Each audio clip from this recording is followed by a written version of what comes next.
Do your career goals require you to take a standardized test, like the GRE, GMAT, LSAT, MCAT, or SAT?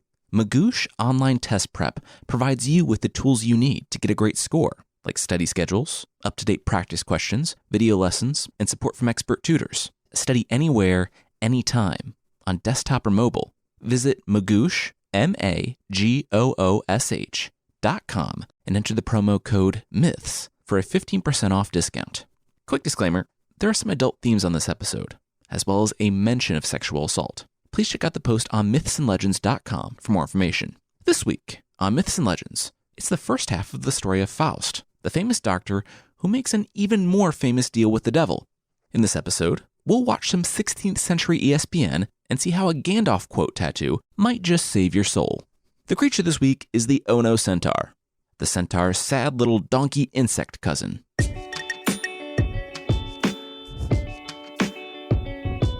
This is Myths and Legends, episode 151A, A Man of Wealth and Taste.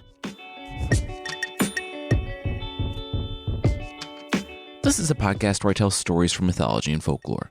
Some are incredibly popular stories you think you know, but with surprising origins. Others are stories that might be new to you, but are definitely worth a listen. Faust. It began as a legend. Over time, however, we see its expansion into the realm of literature. There's the initial chapbook, which is one of the earliest written mentions of the legend. Then, there's Christopher Marlowe's adaptation for the stage, in his spoiler-ridden title, The Tragical History of Dr. Faustus.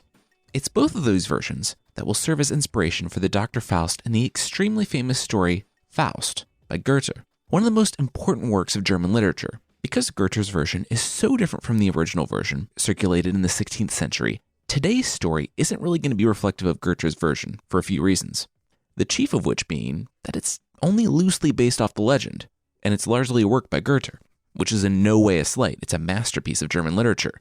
Our adaptation today is primarily based on the original chapbooks, which were small, cheaply made paperback booklets containing stories, ballads, tracts, and more.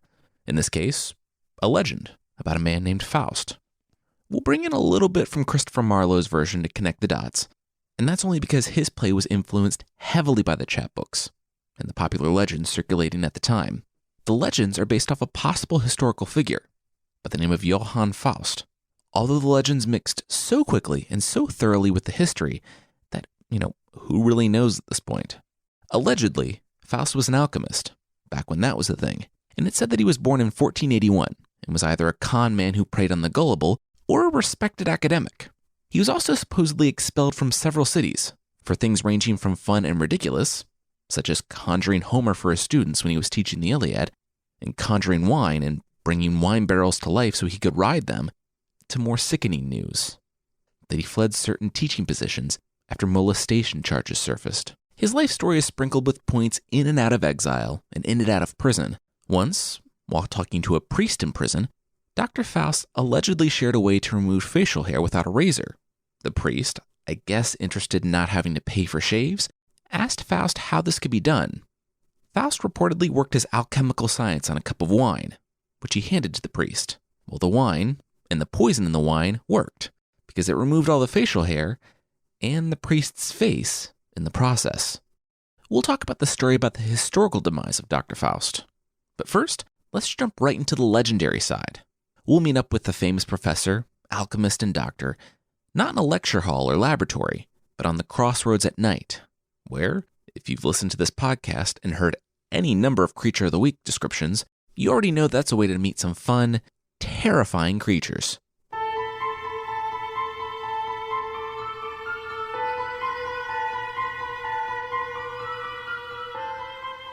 It was midnight, and Dr. Faust had just finished drawing the third circle at the crossroads. Biting his lip ever so slightly, he stepped back with a smile, taking in his work. Summoning the devil himself to bend him to your will? Oh yeah, this was a great idea. Dr. Faust had grown up with a dream in his heart, to be a doctor, and his dream had become a reality. Really easily, actually, and at way too young of an age.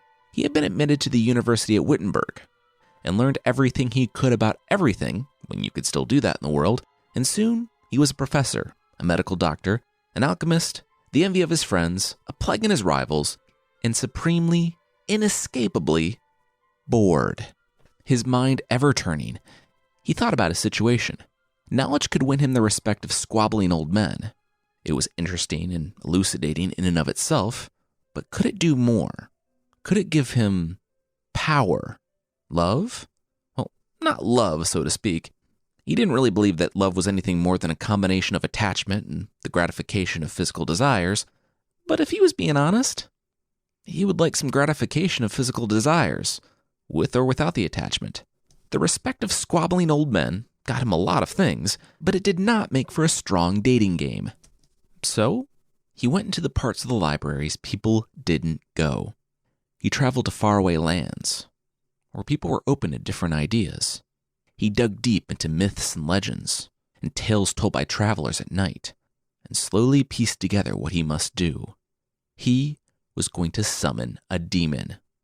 And so, here he was. As we know, a crossroads at midnight was the obvious place to go to meet all sorts of things you absolutely never wanted to meet. And Dr. Faust was ready. Standing before 3 circles, marked with arcane runes and languages no one had spoken for thousands of years, he began the chants. When those were finished, he uttered the words. He said that he renounced God and heaven and swore allegiance to hell. That was when the forest exploded. Dr. Faust was blown clear off his feet, landing sprawled flat on his back. His ears ringing, he looked up at the forest. All the trees that hadn't torn from the ground had snapped at 90-degree angles. He squinted for a clearer view of the scene before him, expecting to see a host of hell, but instead, he saw a fancy orchestra. A light hovered, and around him, instruments played the sweetest music he had ever heard. In the midst of the light and music, a tourney of knights began jousting. Momentarily pleased at what amounted to 15th century ESPN, Dr. Faust cocked an eyebrow and rose to his feet. Wait a second. He was being tricked. The not-so-good doctor held up his hands and began chanting anew, and the orchestra and knights vanished. Faust chanted louder, his chants turning to screams in the night, when something started to blink into existence, seemingly against its own will. There was another crack of thunder, and something else hovered before him. There, hovering in the sky, was a dragon. It was more terrifying than anything Faust had ever seen or imagined, but he'd come prepared for that, too. The 3rd circle glowed in the dirt, and Faust uttered the words. And above him, above the dragon, a star began to shine. And then it fell. At the last possible moment, the dragon dipped, and the star slammed into the ground, narrowly missing the circles. Faust glowered and called down another star, then another. Finally, one connected, and the dragon erupted into a gush of fire. The smoke that took its place didn't filter up into the sky, but dropped to the ground. It took the shape of a human, though still vague and incomplete. Faust smiled. A friar. The smoke darkened, and, slowly, the brown robes and balding head of a friar took form. The eyes appeared last, and they flashed red before turning brown. Still grinning, Faust stepped back. It had worked. Tomorrow, he commanded. Inside Faust's house. No, the demon in the form of a friar spat back. Oh, was this fun for you? Being forcibly dragged here and pinned to one spot in time, commanded by a human? No? Well, if you don't want that to happen again, then meet me in my office at 8 a.m. tomorrow. Faust informed the demon that the creature would be there at 8 regardless of whether he chose to or not. This was just a test, and it would take some minor tweaking to force the demon to one form, and to dispense with the theatrics of the sports and the dragon and all that nonsense. But it would be nicer for everyone if the demon understood the way their arrangement would work. Now, the demon may go. But remember, 8 a.m. The friar sneered and disappeared. Faust spent another few minutes sweeping the markings free from the crossroads, and then quickly made his way back to Wittenberg. He had an early meeting.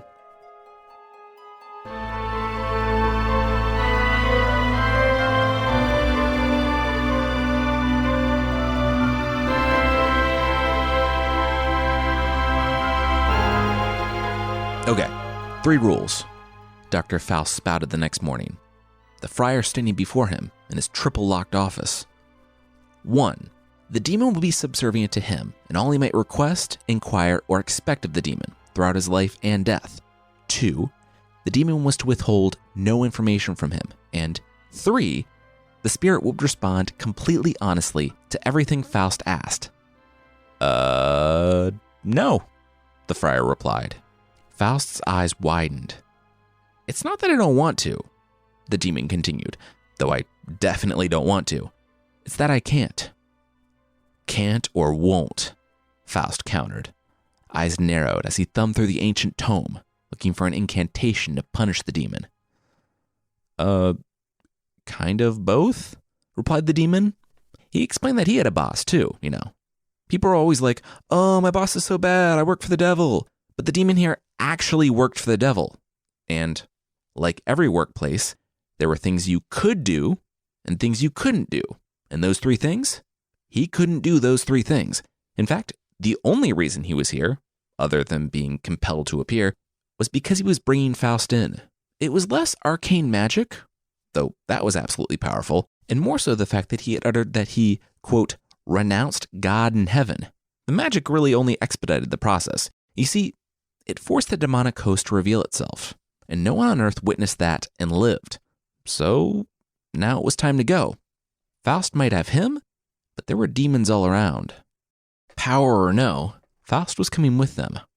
Dr. Faust staggered back in terror. Who would have thought messing with arcane, demonic power beyond his comprehension could ever backfire? The demon stood there blinking in disbelief. Faust, though, he held up a finger. Wait. Suppressing a smile, the demon took 1 step forward. What did Faust want to say? What would his last words be? Faust looked into the eyes of the friar as they flashed red. Let's make a deal.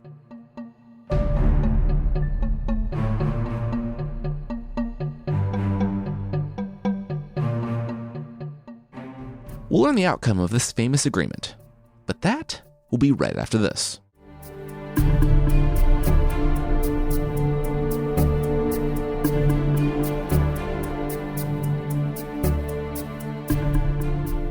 At 4 p.m., the friar was back in Faust's office. This was an unusual circumstance for everyone, so both parties needed some time to figure out what this looked like. Together, they came to the following terms. Faust would agree to a certain number of years. 24, the demon blurted. Faust agreed that, that sounded reasonable. He was already in his 40s, and this was the 1500s, so he couldn't reasonably expect more than that. After the expiration of the term, Faust himself would expire, and his soul would be the property of the devil. To confirm their agreement, he would sign a contract in his own blood, and would renounce the Christian faith and defy all believers. If Faust kept to those terms, every lust of his heart would be fulfilled during his time on earth. Money, power, women, whatever he wanted would be his. Faust stared at the paper on the desk, eyeing the terms laid out before him. He just wanted to confirm. He was already damned, correct? If they didn't reach an agreement, his only option was leaving right now. The demon nodded silently. Yep, he was afraid so. Those weren't even his rules. Those were... Let's not worry about whose rules those were. Faust shouldn't focus on the future, but on the present and all the things that will be his if he were to sign. Faust asked for a night to think it over. This was, after all, a big decision. The friar nodded again. Of course. They were beings committed to the damnation and torture of humanity, but that didn't mean they were unreasonable. That night, Faust's sleep was fitful at best. In his dreams, he saw an unknown being dressed in white, something quite the opposite of the demonic friar. He shirked from the light, but it only grew, warming him and enveloping him. It said that, no matter what he felt or thought he knew, he could always return. He could always go back. He was always loved. He snapped awake and found himself looking straight into the eyes of the friar. Rising quickly, he realized he had fallen asleep at his desk. It was fading, but he recalled having a wonderful yet horrible dream. The friar spoke, pulling the doctor from his thoughts. He thought of Faust like a friend now. They should be on more familiar terms, since they'd be seeing so much of each other. The demon shared that his name was Mephistopheles. Faust turned to face him. "Hey, why did the devil want his soul?" Faust asked. "Oh, the devil just wanted his soul because he wants to make humanity suffer like you suffered," Mephistopheles replied. "Oh," Dr. Faust replied. "Yep," Mephistopheles said with a nod. "Yeah, but how bad could he really be? Like, how terrible is hell, am I right?" Faust said with a laugh. Very and extremely," Mephistopheles said, and handed Faust a penknife, instructing the doctor to jab his own finger. It was time to sign. The specifics of hell seeming so far away, and the excitement of his every lust and desire being fulfilled seeming so close, Dr. Faust ignored his dream and agreed to the deal, stabbing the knife into his fingertip until blood trickled from it. He held his finger over a small basin and readied the quill. When there was enough, he dipped the quill, pressed it to the paper, and nothing happened. The blood ran off like water on wax. He dipped his quill again, and again the blood ran off. Dr. Faust, remember, was also a medical doctor, so he knew just how viscous blood was supposed to be. And the answer here was more viscous. It shouldn't run off like that. "Hey, you think my own blood is trying to tell me not to do this?" Faust asked. Mephistopheles laughed in his face. That was preposterous. "Oh, okay, but also, why does it say homo fuge on my arm now? Like, the Latin words for, essentially, fly, you fool, showed up on my arm just now." He pointed it out to the friar. It literally said, "Oh man, fly," and not "fly, you fool," unfortunately, but we can dream, right? Mephistopheles gasped. No worries about words spontaneously appearing in a dead language on his arm, warning him exactly of what he was going to do. Happened all the time. "Right," nodded the doctor hesitantly. "Weird, but definitely not something to read into. You're right, it's fine." Mephistopheles would just go get a metal bowl to warm and thicken the blood so they could write with it.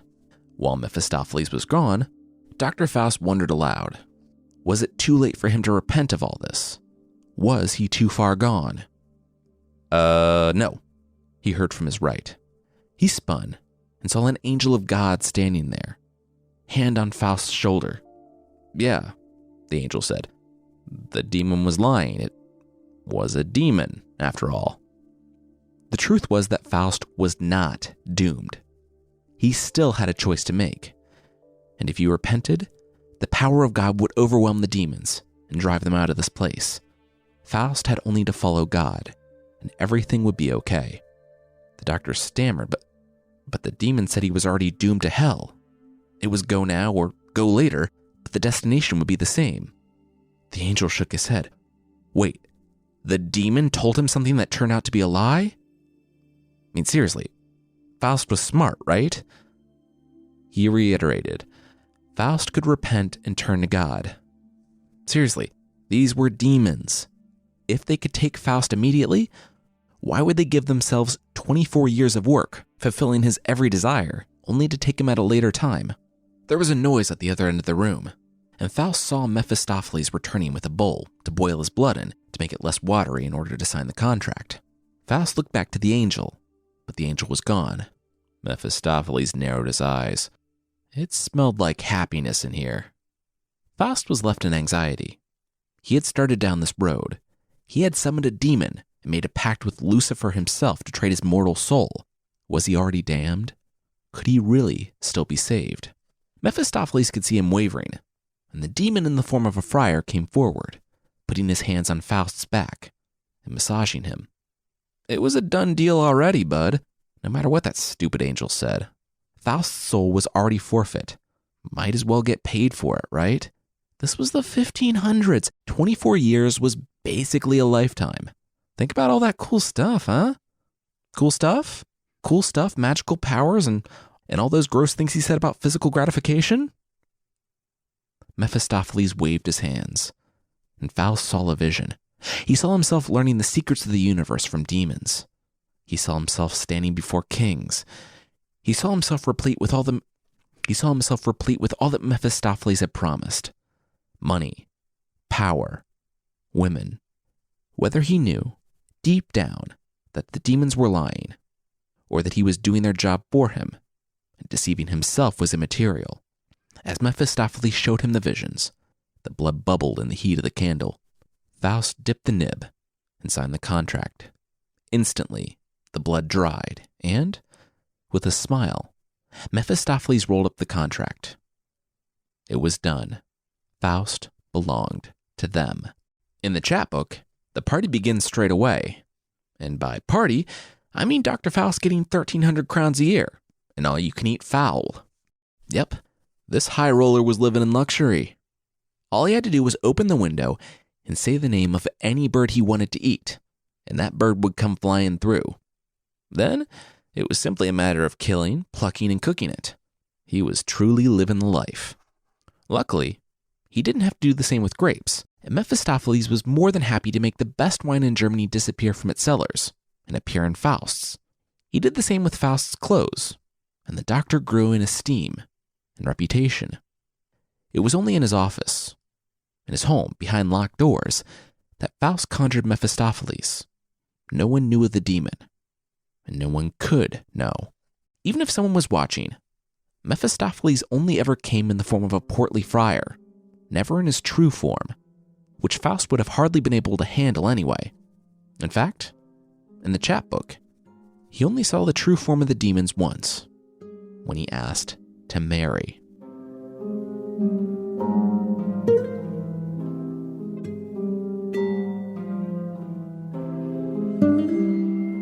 It was a simple request. The demons had promised certain gratifications, and, given his position at the university, and his money and clothes and all-you-can-eat fowl, Dr. Faust had been attracting attention from women all around Wittenberg. So yeah, he wanted a wife, and he wanted the demons to make that happen. They made wild birds fly in the window. They could help a beautiful maiden walk in his front door. However, that was where Mephistopheles shook his head. Nope, sorry, couldn't help. Faust furrowed his brow. What did the demon mean he couldn't help? What was the point of their contract? And the blood? They talked about this exact thing, physical gratification. The demonic friar nodded. Yes, he could help with that. But he couldn't help with marriage. Marriage was God's territory, and Faust had vowed hatred toward God and his ways. Unfortunately for Faust, he was looking at life as a confirmed bachelor. Annoyed, Faust chuckled. Well, whatever. He didn't need Mephistopheles' help for this one. With all the other stuff, he had women beating down his door. He'd get married, no matter the consequences. He turned on a heel to leave, so he didn't see the friar's eyes flash with fire, and the rest of his skin burn away, revealing Mephistopheles' true form. He did, however, notice that his door was on fire when he reached it. He turned back and saw that the circles on the floor, the same ones he had used to conjure Mephistopheles in the first place, were now fiery holes, and growing quickly. Claws emerged from each of them, and soon the room was swarming with demons. Faust tried to run, but they grabbed him and pulled him down. Within moments, he was in a place of fire, and yet also darkness. Mephistopheles loomed above, and Faust shirked away from his true form, while Satan himself loomed in the distance. Mephistopheles asked Faust if he was going to find himself in breach of the contract and go marry. As the demon's claws tore into his skin, Faust could only manage to shake his head. Mephistopheles smiled, and Faust blinked. In an instant, they were back in his study, and the horrifying demon was, once again, the portly monk. He smiled and helped the frozen, wide-eyed Faust to his feet. The friar cleared his throat. As he was saying, Faust couldn't marry, but they could help with his desires. From this point until the end of the contract, all Faust had to do was point to someone he wanted to be with, and she would be led to Faust's bedroom that night. She would be in a trance and act any way that Faust wished, but the following morning, she would find herself back in her normal bed, with no memory of what had taken place. Faust stammered. Any woman? He asked with a gulp. Mephistopheles nodded. Any living woman, from queens to serving girls, would be his. He need only to tell them who. Thinking of all the women that he knew, all that he had seen, Faust could only smile. He looked out the window and saw that the sun was setting, and turned to Mephistopheles. Could they get started now? Mephistopheles nodded. Sure, whatever. Just give him enough time to find the woman, and then get out of the room, because he did not want to be there for that. Faust thought of one of his biggest academic rivals at the university, and then he thought of the man's wife. Mephistopheles disappeared for a few moments, and when he returned, he announced that she would be waiting for Faust in his room.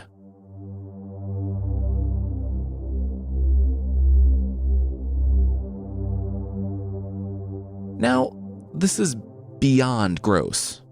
And I feel like with this, Faust really turns another corner. There's upping your wine game and bird delivery, and then there's Faust sexually assaulting a different person every night. It's dark, but what makes it a little less dark is that Faust only believes he's sexually assaulting a different person every night. You see, for what I imagine is a ton of different reasons, not the least of which being God protecting the women, the demons couldn't lead actual women to Faust's bedchamber each night. So, who was there? The demons.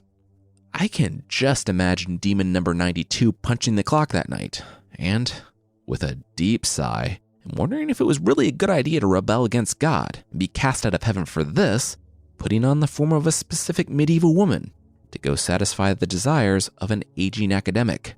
It's still bad, but it wasn't women being led to his room, but rather a shape-shifting demon begrudgingly doing their part to see the bargain through.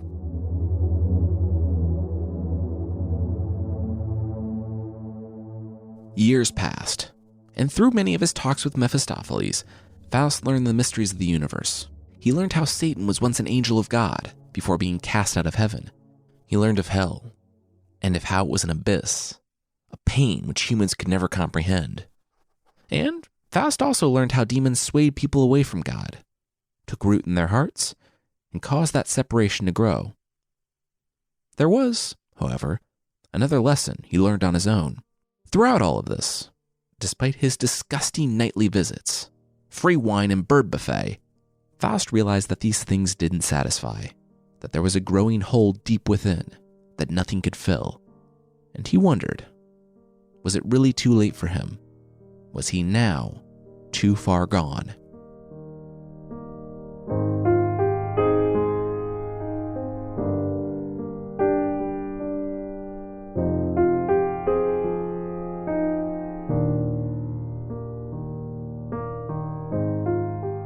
That's it for this week.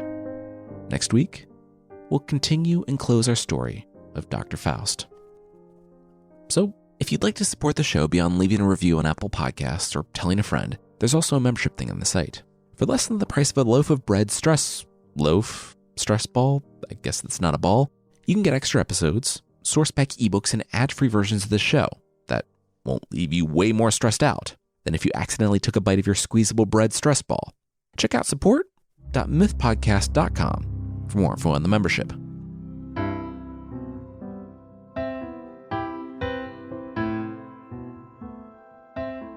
The creature this week is the onocentaur, from the bestiaries of medieval Europe. And yeah, onocentaur is not just what you say when you see a centaur. Yeah, we still do dad jokes, but it's a somehow less threatening and simultaneously more creepy creature than a traditional centaur. The onocentaur is pretty similar to a centaur, and someone, like me, with very poor knowledge of animals, might not be able to immediately tell the difference between a centaur and an onocentaur.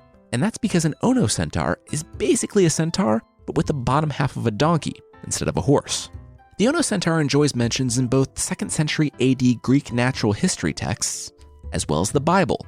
And yeah, it seems less threatening than a regular centaur at first glance, because right away, you'll see that it's smaller. Another main difference is that, in some depictions, the onocentaur is lacking the front legs of the donkey, giving it the 2 back hooves of the donkey, and making it just this weird, curved bipedal creature, with a donkey chest but no legs, leading up to the human half, with its weird, long arms and apparently abs of steel to keep that whole thing balanced. The more common depiction of the onocentaur is one with the 4 bottom donkey legs and 2 human hands. But where this differs, I feel, from most normal centaur is that the onocentaur have the ability to make their human back and donkey back completely straight, drop down to the ground, and run on all 6 appendages, their creepy long arms, and all 4 donkey legs, making them like a giant, disturbing human donkey bug. If that wasn't strange enough, there's the oddly specific descriptions of the onocentaur. I'm not sure if there are any female onocentaur, but for the men, they're described as having thick beards and, as quoted from the 2nd century Greek historian, teats that are swelling and stand out on the breast. No word on why that's the case, but I just wanted to give you that visual component. The 2nd century Greek historian tells that the onocentaur are easily angered. You probably would be too, if you had to turn into a giant donkey bug to run, and are willful, like their famously obstinate lower half. If you see an onocentaur and aren't equipped with hydropoison-coated arrows, run. And if you catch it, which really, why would you or anyone want to? But if you catch it, it will refuse to eat and prefer to just waste away, preferring death to servitude.